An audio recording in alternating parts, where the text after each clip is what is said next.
प्रणाम मित्रों। तो चलिए आज हम लोग दो बैलों की कथा की आगे की कहानी को पढ़ते हैं। इस कहानी का प्रथम भाग हमने पहले ही पढ़ लिया है। आज हम लोग उसके दूसरे भाग को पढ़ेंगे। इस कहानी को मुंशी प्रेमचंद जी ने लिखा है और उन्होंने इस कहानी में दो बैलों हीरा और मोती की कहानी को बताया है। इसके पूर्व हमने पढ़ा था कि हीरा मोती झूरी के घर में रहा करते थे, परंतु झूरी ने उसे अपने ससुराल साले के साथ भेज दिया था। परंतु दोनों बैल वहां से भाग निकले और झूरी के पास पुनः वापस आ गए। उसके वापस आने के बाद बहुत सारे छोटे छोटे बालकों ने उसका अभिनंदन किया। किसी ने उसे रोटी, किसी ने गुड़, तो किसी ने मड़ई दे करके उसका पुनः स्वागत किया। बेलों के घर वापस आने के बाद झूरी की पत्नी का व्यवहार और भी कठोर हो गया। वे बेलों को अच्छा खाना नहीं देने लगी, वे केवल उसे सूखी घास ही दिया करती थी। तो चलिए आज हम उसके आगे की कहानी को पढ़ते हैं। दूसरे दिन झूरी का साला फिर आया और बेलों को ले चला। अब की उसने दोनों को गाड़ी में जोता। 2-4 बार मोती ने गाड़ी को सड़क की खाई में गिराना चाहा, पर हीरा ने संभाल लिया। वह ज्यादा सहनशील था। संध्या समय घर पहुंचकर उसने दोनों को मोटी रस्सियों से बांधा और कल की शरारत का मजा चखाया। फिर वही सूखा भूसा डाल दिया। अपने दोनों बैलों को खली चूनी सब दी। दोनों बैलों का ऐसा अपमान कभी न हुआ था। झूरी उन्हें फूल की छड़ी से भी न छूता था।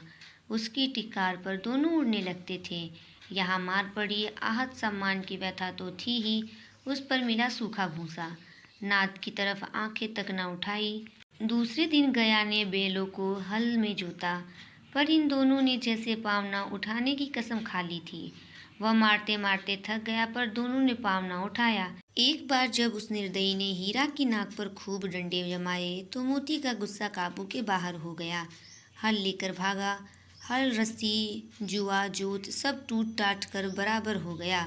गले में बड़ी बड़ी रस्सियां न होती तो दोनों पकड़ाई में न आते। हीरा ने मूक भाषा में कहा, भागना व्यर्थ है। मोती ने उत्तर दिया, तुम्हारी तो इसने जान ही ले ली थी, अब की बड़ी मार पड़ेगी। पढ़ने दो, बैल का जन्म लिया है तो मार से कहाँ तक बचेंगे। गया 2 आदमियों के साथ दौड़ा आ रहा है।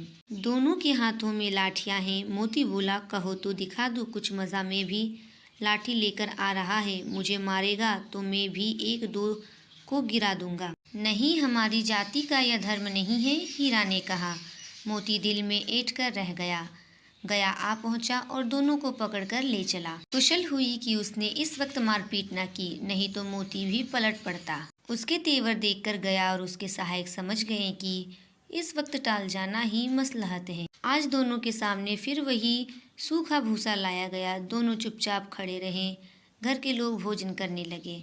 उस वक्त छोटी सी लड़की 2 रोटियां लिए निकली और दोनों के मुंह में देकर चली गई। उस एक रोटी से इनकी भूख तो क्या शांत होती, पर दोनों के हृदय को मानो भोजन मिल गया। यहाँ भी किसी सज्जन का वास है। लड़की भैरों की थी, उसकी माँ मर चुकी थी, सौतेली माँ उसे मारती रहती थी, इसलिए इन बैलों से उसे एक प्रकार की आत्मीयता हो गई थी। दोनों दिन भर जोते जाते, डंडे खाते, अड़ते, शाम को थान पर बांध दिए जाते और रात को वही बालिका उन्हें 2 रोटियां खिला जाती। प्रेम के इस प्रसाद की यह बरकत थी कि 2-2 गाल सूखा भूसा खाकर भी दोनों दुर्बल न होते थे, मगर दोनों की आंखों में रोम रोम में विद्रोह भरा हुआ था। एक दिन मोती ने मूक भाषा में कहा, अब तो नहीं सहा जाता हीरा। क्या करना चाहते हो, हीरा ने कहा। एक आध को सींग पर उठाकर फेंक दूंगा, मोती ने उत्तर दिया। लेकिन जानते हो, वह प्यारी लड़की जो हमें रोटियां खिलाती है उसी की लड़की है, जो इस घर का मालिक है। यह बेचारी अनाथ न हो जाए, हीरा ने सरलता से कहा। तो मालकिन को ना फेंक दूं, वही तो उस लड़की को मारती है, मोती ने जवाब दिया। लेकिन औरत जात पर सींग चलाना मना है, यह भूले जाते हो, हीरा ने उसे समझाया। तुम तो किसी तरह निकलने ही नहीं देते, बताओ तुड़ाकर भाग चले, मोती ने कहा। हाँ, यह मैं स्वीकार करता हूँ, लेकिन इतनी मोटी रस्सी टूटेगी कैसे, हीरा ने मोती से पूछा। इसका एक उपाय है, पहले रस्सी को थोड़ा सा चबा लो, फिर एक झटके में जाती है, मोती ने सरलता से इसका उत्तर दिया। इस प्रकार हीरा और मोती ने अपनी स्वतंत्रता की योजना बनाई। रात को जब बालिका रोटियां खिलाकर चली गई, दोनों रस्सियां चबाने लगे, पर मोटी रस्सी मुंह में न आती थी। बेचारे बार बार जोर लगाकर रह जाते थे। सहसा घर का द्वार खुला और वही लड़की निकली। दोनों सिर झुकाकर उसका हाथ चाटने लगे। दोनों की पूंछें खड़ी हो गई। उसने उसके माथे सहलाए और बोली, खोले देती हूँ, चुपके से भाग जाओ, नहीं तो यहाँ लोग मार डालेंगे। आज घर में सलाह हो रही है कि इनकी नाकों में नाथ डाल दी जाए। उसने गराव खोल दिया, पर दोनों चुपचाप खड़े रहे। मोती ने अपनी भाषा में पूछा, अब चलते क्यों नहीं? हीरा ने कहा, चले तो, लेकिन कल इस अनाथ पर आफत आएगी, सब इसी पर संदेह करेंगे। सहसा बालिका चिल्लाई, दोनों फूफा वाले बैल भागे जा रहे हैं। ओ दादा, दादा, दोनों बैल भागे जा रहे हैं, जल्दी दौड़ो। गया हड़बड़ाकर भीतर से निकला और बैलों को पकड़ने चला। वे दोनों भागे। गया ने पीछा किया और भी तेज हुए। गया ने शोर मचाया, फिर गांव के कुछ आदमियों को भी साथ लेने के लिए लौटा। दोनों मित्रों को भागने का मौका मिल गया। सीधे दौड़ते चले गए, यहाँ तक कि मार्ग का ज्ञान ना रहा। जिस परिचित मार्ग से आए थे उसका यहाँ पता न था। नए नए गांव मिलने लगे। तब दोनों एक खेत के किनारे खड़े होकर सोचने लगे, अब क्या करना चाहिए।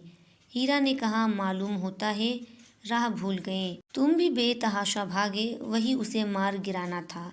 उसे मार गिराते तो दुनिया क्या कहती, वह अपना धर्म छोड़ दे, लेकिन हम अपना धर्म क्यों छोड़े। दोनों भूख से व्याकुल हो गए थे। खेत में मटर खड़ी थी, चरने लगे। रह रह कर आहट ले लेते थे, कोई आता तो नहीं है। जब पेट भर गया, दोनों ने आज़ादी का अनुभव किया तो मस्त होकर उछलने कूदने लगे। पहले दोनों ने डकार ली, फिर सींग मिलाए और एक दूसरे को ठेलने लगे। मोती ने हीरा को कई कदम पीछे हटा दिया, यहाँ तक कि वह खाई में गिर गया। तब उसे भी क्रोध आया, संभल कर उठा और फिर मोती से मिल गया। मोती ने देखा खेल में झगड़ा हुआ चाहता है तो किनारे हट गया। यहीं पर इस कहानी का दूसरा भाग भी समाप्त होता है। तो चलिए अब तीसरे भाग को पढ़ते हैं। अरे यह क्या, कोई सांड दौड़ता चला आ रहा है। हाँ, सांड ही है। वह सामने आ पहुंचा। दोनों मित्र बगले झांक रहे हैं। सांड पूरा हाथी है, उससे भिड़ना जान से हाथ धोना है, लेकिन ना भिड़ने पर भी जान बचती नहीं नजर आती। इन्हीं की तरफ आ भी रहा है। कितनी भयंकर सूरत है। मोती ने मूक भाषा में कहा, बुरे फंसे, जान बचेगी, कोई उपाय सोचो। हीरा ने चिंतित स्वर में कहा, अपने घमंड में भूला हुआ है, आरजू विनती न सुनेगा, भाग क्यों न चले। तब मोती का जवाब मिलता है कि भागना कायरता है, तो फिर यहीं मरो। बंदा तो 9 2 11 होता है, और जो दौड़ाए तो फिर कोई उपाय सोचो जल्दी। उपाय यही है कि उस पर दोनों जने एक साथ चोट करें। मैं आगे से रगेदता हूँ, तुम पीछे से रगेदो। दोहरी मार पड़ेगी तो भाग खड़ा होगा। मेरी ओर झपटे, तुम बगल से उसके पेट में सींग घुसेड़ देना। जान जोखिम है, पर दूसरा उपाय नहीं है। दोनों मित्र जान हथेलियों पर लेकर लपके। सांड को भी संगठित शत्रु से लड़ने का तजर्बा न था। वह तो एक शत्रु के मल्लयुद्ध करने का आदी था। जो ही हीरा पर झपटा, मोती ने पीछे से दौड़ाया। सांड उसकी तरफ मुड़ा तो हीरा ने रगेदा। सांड चाहता था कि एक एक करके दोनों को गिरा ले, पर ये दोनों भी उस्ताद थे, उसे वह अवसर ना देते थे। एक बार सांड झल्लाकर हीरा का अंत कर देने के लिए चला कि मोती ने बगल से आकर पेट में सींग भोंक दिया। सांड क्रोध में आकर पीछे फिरा तो हीरा ने दूसरे पहलू में सींग चुभा दिया। आखिर बेचारा जख्मी होकर भागा और दोनों मित्रों ने दूर तक उसका पीछा किया, यहाँ तक कि सांड बेदम होकर गिर पड़ा।